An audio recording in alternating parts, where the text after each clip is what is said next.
పాట వినకపోతే నిద్ర పట్టదు. మీరు పాట వినాలంటే నేను పాడినా ఏంటి? ఏమిటి, నువ్వు పాటలు పాడతావా?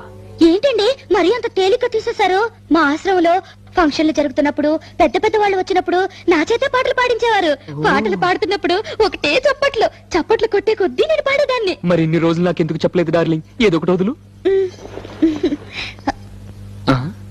తలుపులు ముయ్యండి. ఏ ఎవరిని వింటారనా? కాదండి, నా పాట మీరు తప్ప మీరు ఎవ్వరూ వినకూడదు. నా పాట మీకే అంకితం. ఓ ఏం కొట్టేవి నచ్చలక. వస్తానుండు, నీ పాట నాకే అంకితం. ఓకే, ఏది పాడు.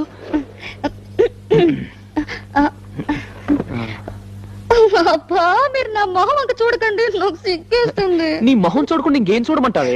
మీరు వెనక్కి తిరగండి. నా దగ్గర ఎందుకు సిగ్గు? మీరు వెనక్కి తిరుగుతాను నా పాడతాను. ఓకే ఓకే ఓకే, నా వీపు చూసి పాడు. ఆహా. దేవుడా దేవుడా